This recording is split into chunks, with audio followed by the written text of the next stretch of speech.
오늘 성경 말씀은 에베소서 3장 14절부터 21절까지 말씀입니다.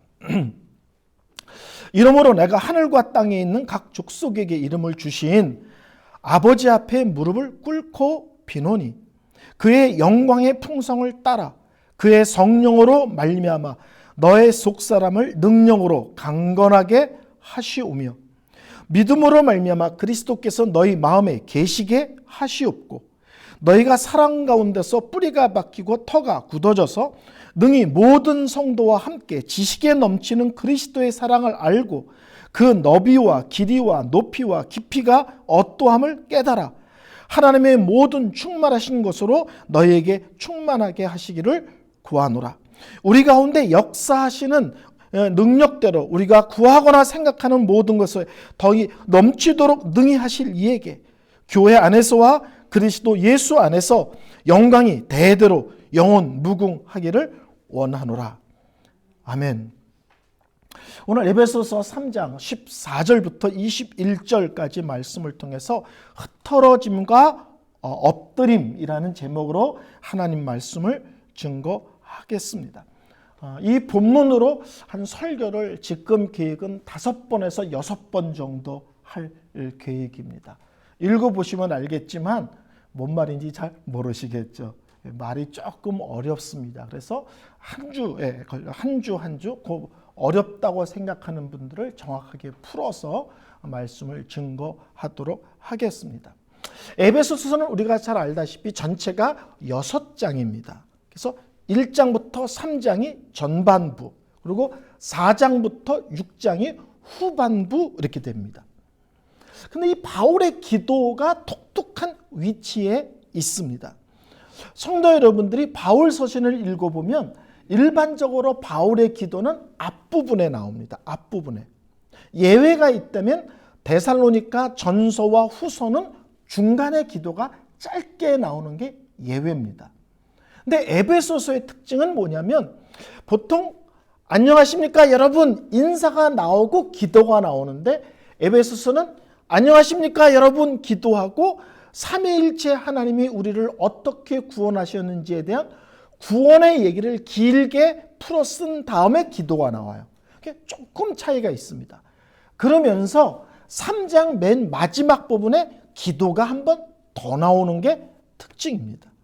그러니까 3장까지가 전반부, 4장부터가 후반부인데 3장 끝에 기도가 나온다는 것은 어떤 느낌인지 딱 아시겠죠?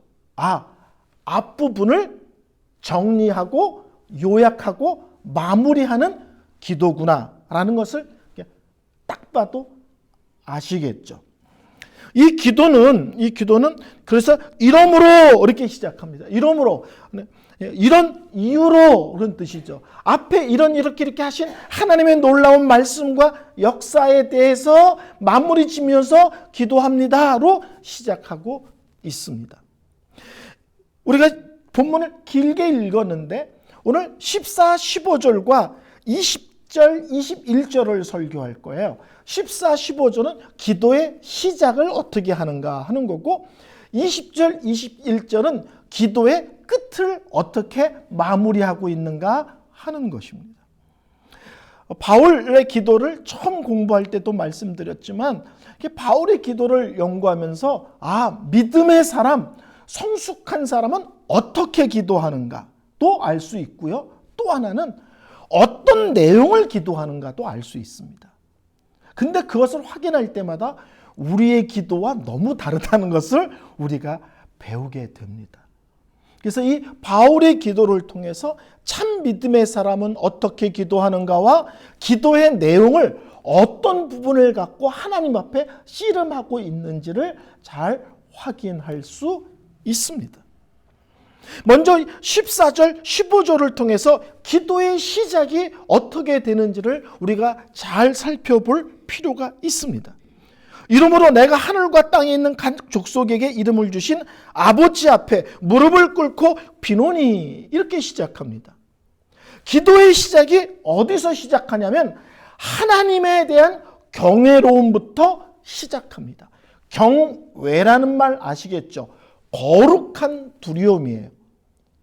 도둑놈이 몽둥이를 들고 있는 것은 위협에 대한 두려움이죠. 경외는 하나님의 크심, 하나님의 거룩하심, 그런 거에 대해서 갖는 마음입니다. 그래서 그 하나님에 대한 그 크고 놀라운 하나님 앞에 갖는 경건한 두려움입니다. 그러니까 기도의 시작이 어디서 시작하냐면 나는 얼마나 크고 놀랍고 거룩하신 하나님 앞에 있습니다. 그 하나님의 앞에서 지금 입을 열어 기도를 시작합니다로 시작합니다. 그래서 어떤 단어를 동원하냐면 엎드립니다, 무릎 꿇습니다, 이런 단어를 동원하는 거예요. 또 이렇게 생각하지 마세요. 기도는 그러므로 엎드려서 해야 된다. 우리도 기도합시다 할 때 다 엎드립시다. 이 얘기가 아니라 마음의 자세, 중심이 어떤 모습이어야 되는지를 설명하고 있습니다. 제자들이 우리 예수님께 기도 가르쳐 주세요 그랬잖아요. 그래서 가르쳐 주신 기도가 주기도문입니다. 주기도문은 이렇게 시작하죠. 하늘에 계신 우리 아버지요. 여기서 중요한 것은 하늘에 계신이란 말이에요. 하늘이란 말은 하나님은 저 높은 하늘에 계시고 우리는 저 낮고 낮은 땅에 있다라는 장소적 개념이 아니라 하나님은 우리와 완전히 차원이 다르신 분이십니다. 이런 표현이에요. 그러니까 하나님은 크고 높으신 분입니다. 우리와 구별된 분입니다에 대한 다르신 분입니다에 대한 고백이에요. 나는 하나님을 믿는데 그 하나님은 우리와 완전히 다릅니다. 우리와 완전히 구별되신 거룩이시며 영광이시며 능력이시며 사랑이시며 크고 광대하신 하나님이십니다를 총체적으로 설명할 때 하늘에 계신 이런 식의 표현을 쓰고 있는 거예요. 그러니까 기도를 시작할 때 우리는 어떻게 시작하냐면 하나님 큰일 났어요부터 시작하잖아요. 하나님 해결해 주세요. 일로 바로 들어가잖아요. 그렇죠? 마치 학교에서 오자마자 엄마 학교 잘 다녀와서 밥 줘. 이러잖아요. 우리는 엄마를 부르고 어디서부터 바로 치고 들어가냐면 밥 주러 치고 들어간단 말이에요. 근데 성경은 기도할 때 너의 문제가 있을 수 있다. 걱정이 있을 수 있다. 상황이 복잡하고 어려울 수 있다. 근데 더 중요한 게 있다. 지금 네가 누구 앞에 있는지를 좀 생각해야 된다. 네가 지금 입을 여는데 그 네 기도를 들으시는 분이 얼마나 어마어마한 분인지를 좀 기억하고 시작하라. 이 뜻입니다. 그래서 오늘도 기도의 대상이신 하나님을 이렇게 고백합니다. 하늘과 땅에 있는 각 족속에게 이름을 주신 아버지 앞에 무릎을 꿇고 비노니. 여기서 하늘과 땅에 각 족속에게 이름을 주신, 그러니까 너는 한국 사람, 너는 미국 사람 이렇게 이름을 줬구나. 이렇게 복잡하게 생각하지 마시고 하늘과 땅의 모든 것을 창조하신 하나님께 기도합니다. 이거예요. 근데 기도의 대상은 이 세상 모든 것을 말씀으로 창조하신 크고 놀라운 능력과 거룩과 영광의 하나님께 기도하는데 기도를 하는 자세는 뭐냐면 뭐라고요? 예? 무릎을 꿇고 비노니. 그러니까 기도의 시작이 어디서 시작되냐면 하나님을 한없이 높이는 것으로 시작하고 두 번째는 한없이 나를 낮추는 데서 시작하는 거예요. 하나님을 한편에서는 한없이 높이고 한편에서는 하나님 앞에 나를 낮춤으로 무릎을 꿇습니다. 머리를 조아립니다. 고개를 숙입니다. 말을 삼가합니다. 이런 식의 접근을 하고 있는 것입니다. 내가 지금 하나님 앞에 있습니다. 우리가 대표 기도를 할 때 뜸을 들이는 건 좀 쉽지 않죠. 예배에 방해가 되니까. 그렇지만 집에서 혼자 개인 기도할 때는 이런 절차를 밟는 게 중요합니다. 특별히. 그래서 20세기에 설교를 가장 잘한다는 로이드 존스 목사님은 골방에서 혼자 기도할 때 다짜고짜 기도를 시작하지 말아라 그래요. 그래서 세 가지 중에 하나를 해라. 하나는 잠깐이라도 성경을 좀 읽어라. 또는 경건서적을 조금 읽어라. 그런 것이 없으면 기도하기 전에 내가 하나님 앞에 기도하는데 내가 기도하는 하나님이 어떤 하나님인지를 잠깐 이렇게 묵상하고 기억하고 나서 입을 열어라. 이런 거예요. 저는 여기에 어마어마한 특별한 체험을 한 적이 있습니다. 부산에서 제가 부목사 시절에 청년들을 데리고 그 전라도 남원이라는 곳 있죠. 춘향이 있는 그 남원에 있는 한 교회를 빌려서 수련회를 갔습니다. 근데 교회가 마룻바닥인데 그 위에다 의자를 놓고 예배를 드리는 거예요. 그래서 제가 도창 예배를 드리면서 청년들에게 옛날 우리 믿음의 선배들은 이렇게 마루에서 무릎을 꿇고 예배를 드렸는데 우리가 오랜만에 이런 마루가 있는 교회에 왔으니까 의자를 밀고 우리도 무릎 꿇고 예배 드리면 어떻겠니? 청년들이 다 좋다는 거예요. 그래서 의자를 다 뒤로 밀었어요. 그리고 예배를 시작하는데 제가 이렇게 얘기했어요. 소리내서 통성기도 하지 말고 예배를 시작하는데 우리의 예배를 받으시는 하나님이 어떤 분인지를 잠깐 묵상함으로 예배를 시작하겠습니다. 이랬어요. 어떤 일이 벌어졌는지 아세요? 갑자기 하나님의 거룩한 임재가 임하시는 거예요. 하나님이 내 코앞에 있는 것처럼 갑자기 느껴지는 거예요. 그때부터 청년들이 엎드려 흐느끼 울기 시작하는데 3시간 반을 흐느끼 우는 거예요. 아무것도 안 했어. 내가 예배를 드리는데 내 예배를 받으시는 하나님이 어떤 하나님이 잠깐 묵상하고 그리고 그 하나님께 기도도 하고 찬송도 하고 말씀도 듣는다. 이걸 기억하고 예배를 시작합시다. 예배가 끝났는데 정말 바닥이 다 흥건히 젖어 있는 거예요.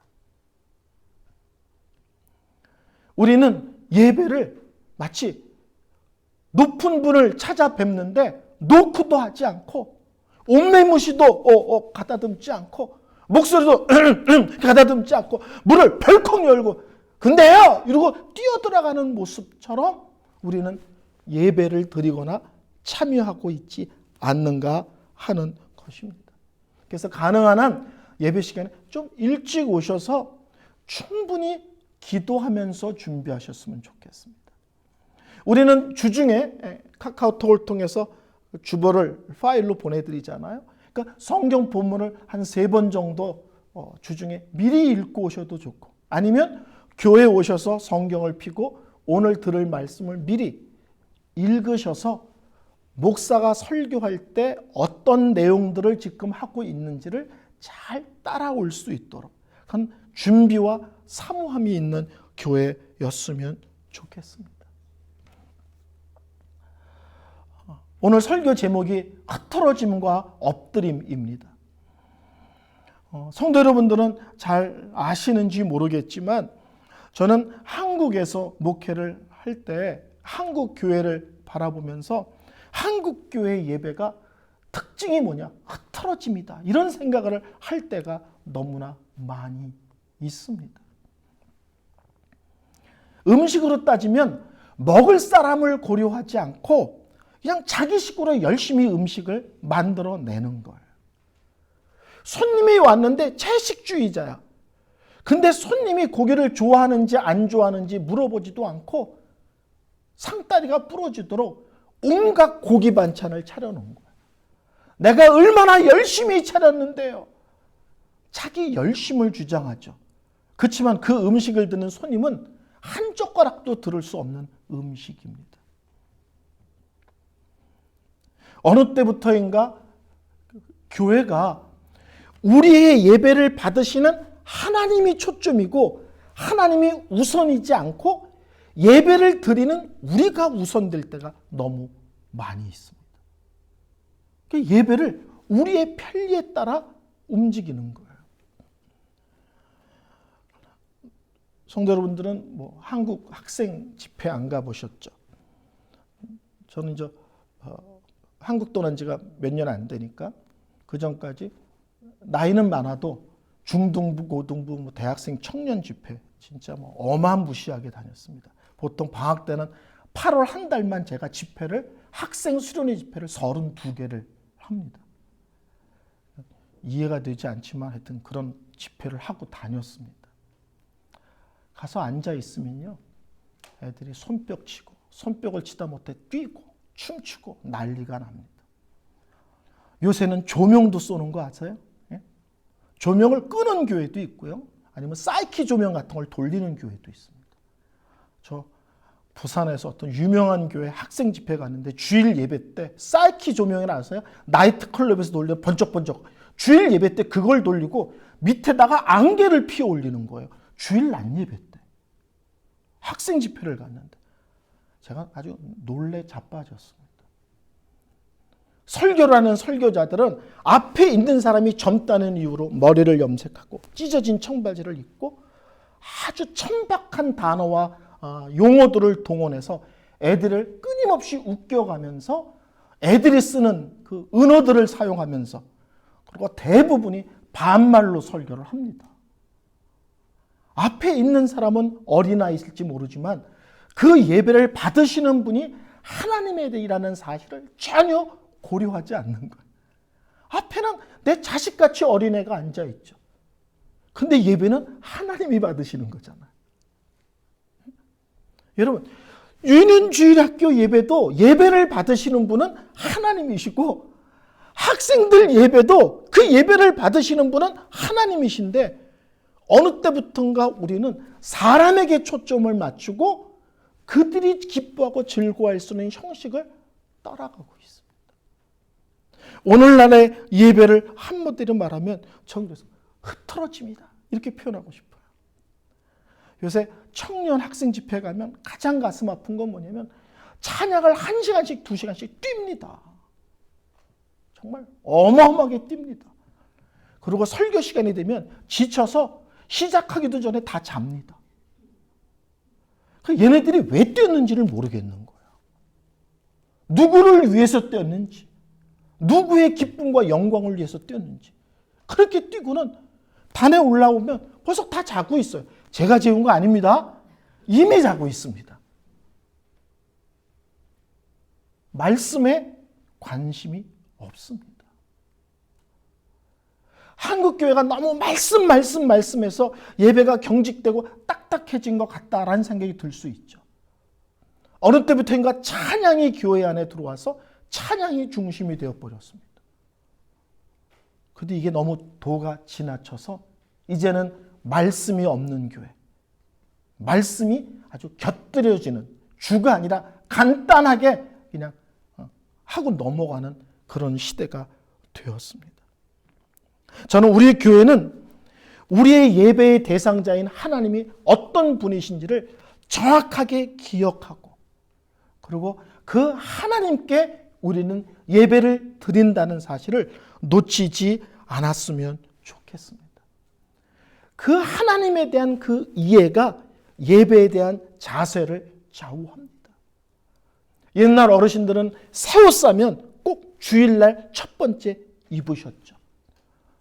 돈도 은행 가서 새 돈을 바꿔오거나 아니면 대리미로 대려서까지 펴가지고 오셨습니다. 지나치다. 예, 지나칠 수 있습니다. 근데 그들의 중심에는 뭐가 있는 거예요? 하나님을 향한 그들의 경건한 마음과 뜨거운 사랑이 있는 것입니다. 우리는 어른들의 신앙의 모습이 지나치다고 하면서 실제로는 그들의 기본적인 것들 다 놔버리는 신앙생활을 하고 있습니다. 하나님에 대한 경외감이 있는 예배, 엎드림, 무릎 꿇음, 머리를 조아림이라는 의미를 알고 예배를 드리는 모습 되시기를 바랍니다. 두 번째, 오늘 기도가 어떻게 마무리가 되냐면 영광송으로 마무리가 됩니다. 쉽게 말하면 하나님께 찬양하고 영광을 돌리는 것으로 기도가 마무리됩니다. 20절, 21절 제가 읽어볼게요. 우리 가운데서 역사하시는 능력대로 우리가 구하는 것이나 생각하는 모든 것에 더 넘치도록 능히 하실 이에게 교회 안에서와 그리스도 예수 안에서 영광이 대대 영원 무궁하기를 원하노라. 아멘. 첫 번째 하나님께 영광을 돌리며 찬양을 하는데 먼저 고백하는 것이 있습니다. 그것이 뭐냐면 바울이 이제까지 삶 속에서 만난 하나님을 고백합니다. 우리 가운데 역사하시는 능력대로 우리가 구하거나 생각하는 모든 것에 더 넘치도록 능히 주실 이에게. 아주 간단히 말하면 내가 이제까지 신앙생활을 하면서 내가 만난 하나님은 한마디로 말하면 사랑과 능력의 하나님이십니다를 고백합니다. 여러분, 이 사랑과 능력의 하나님 아버지란 말이 얼마나 중요한 말인지 몰라요. 어떤 아버지가 있어. 나를 너무 사랑해. 근데 능력이 하나도 없어. 그래서 온 식구가 굶어. 등록금을 못해서 애들이 학교를 못 가. 사랑은 그냥 아침부터 물고 빨고 난리야. 사랑해, 사랑해, 이뻐, 이뻐, 내 새끼, 내 새끼. 근데 능력이 없어서 해줄 수 있는 게 하나도 없어. 애들 미치는 거죠. 아빠 배고파. 사랑한다니까? 아빠 신발에 국물이 떨어져. 넌 내가 너를 사랑한 것을 의심하니? 사랑은 많아. 능력이 없어. 근데 반대도 미쳐요. 능력은 엄청난데 사랑이 없어. 아버지가 해달라는 건 다 해줘. 근데 자식은 정작 그 아버지에게 상처를 받고 그 아버지 때문에 뒤에서 신음을 해. 뭘 해주는데 자식은 거기서 사랑을 못 느끼는 거야. 그래서 능력은 있는데 사랑이 없어도 문제고, 사랑은 있는데 능력이 없어도 자식들은 힘든 거예요. 그런데 바울은 내가 믿는 하나님 아버지는 우리를 하나밖에 없는 독생성자 예수 그리스도를 주시기까지 엄청나게 사랑하실 뿐만 아니라 전능하셔서 우리의 삶의 모든 것을 간섭하시며 주장하시며 부족한 것을 채우시며 넘치게 하실 수 있는 능력의 아버지이시기도 하다. 이걸 고백하는 거예요. 근데 바울의 고백이 참 기가 막힙니다. 구하거나 생각하는, 내가 기도했어. 어느 땐 기도도 안 하고 생각만 했어. 그런데도 하나님이 그 모든 것을, 단어를 쓰는 바울의 표현, 더. 그럼 끝난 거 아니에요. 근데 거기다가 넘치도록. 넘치도록 하면 끝났는데 그 앞에 더 쓸 필요도 없고, 더 하면 넘치도록 쓸 필요 없는데 바울은 꼭 이런 식으로 쓰죠. 더 넘치도록 능하게 하실 리가 우리 하나님의 아버지시다. 생각만 했는데 내 생각을 아시고 내 삶의 그런 부분을 역사하시고 간섭하시오. 기도했는데, 나는 요만큼 기도했는데 하나님은 내가 기도한 것보다 더 좋은 것, 더 귀한 것, 더 놀라운 것이 있다고 말씀하시면서 주셔. 여러분, 애들이요, 더운데 잘 몰라가지고 엄마 나 더워 죽겠어, 빨리 난로 좀 켜. 그럼 엄마가 아휴, 내 새끼가 난로를 원하니 켜줘야지. 그리고 난로를 한 8까지 올려줍니까? 아휴, 더운데 난로와 선풍기도 구분 못하는구나. 알았어, 선풍기가 아니라 내가 에어컨 틀어줄게. 이 얘기예요. 우리가 어느 때 생각만 했는데도 역사하시고, 기도했는데 내가 기도한 것보다 더 좋은 것, 기도한 것보다 더 놀란 것, 기도한 것보다 더 복된 것을 주신대. 그래서 저는 항상 우리 하나님은 나에게 최고의 것과 최선의 것을 가장 정확할 때 주시는 하나님이라고 믿습니다.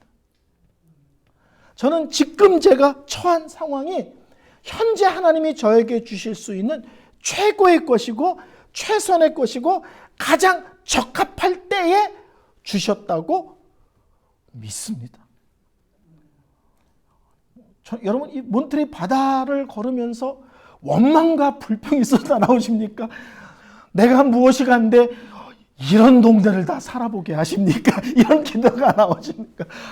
전 걸을 때마다 하나님 진짜 이게 웬 복이고 은혜입니까? 뭐 이렇게까지 안 하셔도 되는데 굳이 이렇게까지 하셔서 이런 동네를, 그렇게 물개에 관심도 없는데 그냥 우리 동네에 물개를 한 1000마리 보내셔서 그냥 밤이고 낮이고 물개 소리에 동네를 사는지 동물의 왕국에 사는지 구분이 안 될 정도로.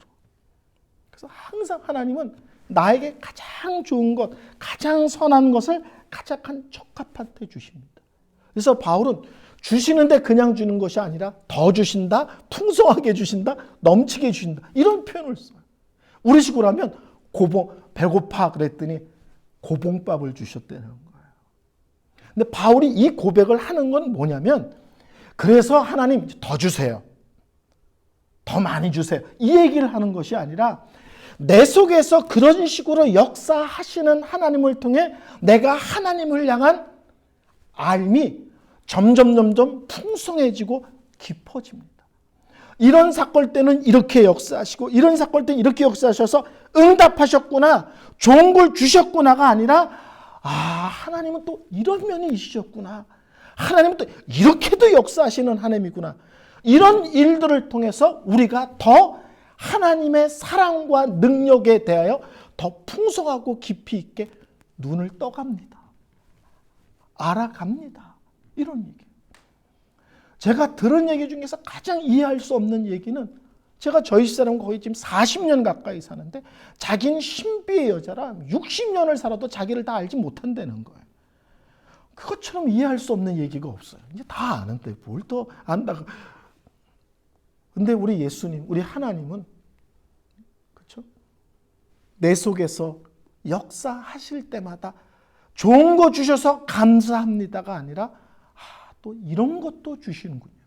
이번에는 이렇게 응답하시는군요. 생각도 안 했는데 또 너는 이렇게 길을 여시네. 그러면서 하나님에 대한 눈이 점점 열어가는 기쁨과 영광스러움이 있다는 거예요. 그러면서 바울이 이제 마지막으로 정리하면서 영광을 올립니다. 예수를 믿는 것과 우상 숭배의 차이는 끝이 나로 끝나면 우상, 미신을 섬기는 거고 하나님으로 끝나면 참신앙 생활을 하는 겁니다. 그러니까 뭘 하든지 내 속의 끝은 하나님께 영광 돌립니다. 하나님 감사합니다. 하나님 은혜 때문입니다. 내가 잘났죠? 내가 똑똑했죠? 내가 많이 했죠? 내가 열심히 했죠? 내가 앞장섰죠가 아니라 끝이 하나님인 것입니다. 바울은 1장부터 3장까지 하나님을 어떤 식으로 설명합니까? 처음에는 삼위일체 하나님이 얼마나 우리를 구원하기 위하여 놀라운 역사를 하셨는지를 설명합니다. 그 다음에 하나님은 유대인들을 먼저 택해 그들을 통해서 이방인을 구원하려는 놀라운 계획이 있으셨다는 얘기를 합니다. 그 다음에는 이방인과 유대인을 하나의 공동체로 묶어서 이 땅에 하나님의 교회를 세워가신다는 얘기를 합니다. 그리고 그것을 위해서 바울 같은 특별한 사역자들을 불러 그 일에 헌신하며 사역하게 하셨다라고 말합니다. 그러고 나서 기도가 이러므로예요. 이러므로. 결론이 뭐예요? 다 하나님이 하셨습니다. 그러므로 하나님 홀로 영광 받으셔야 됩니다. 우리가 참 믿음의 길을 걷는다면 예배의 끝도 하나님께 영광, 기도의 끝도 하나님께 영광, 우리가 교회에서 봉사하고 헌신하는 것도 하나님의 영광, 우리의 삶의 크고 작은 일들 속에서도 끝은 항상 하나님 감사합니다. 하나님 다 하셨습니다. 설교를 마무리 짓겠습니다. 하나님을 향한 거룩한 두려움이 있는 교회, 거룩한 두려움이 있는 예배, 거룩한 두려움이 있는 기도 생활, 거룩한 두려움이 있는 일상생활, 이것이 하나님 앞에 제대로 된 믿음의 자세입니다. 그리고 우리는 무엇을 하든지 하나님이 나같이 부족한 자를 사용하여 주심을 감사하고 쓰임받은 것에 대한 놀라움을 기억하면서 항상 하나님께 영광, 하나 더 붙인다면 교회의 유익, 나를 통하여 하나님이 영광 받으셨으면 됩니다. 나를 통해 우리 교회가 어떤 식이든지 덕이 세워지고 유익이 됐다면 쓰임받은 것에 너무 감사합니다. 이런 끝을 하나님 중심으로 맺을 줄 아는 그런 놀라운 교회 되어지기를 소원합니다.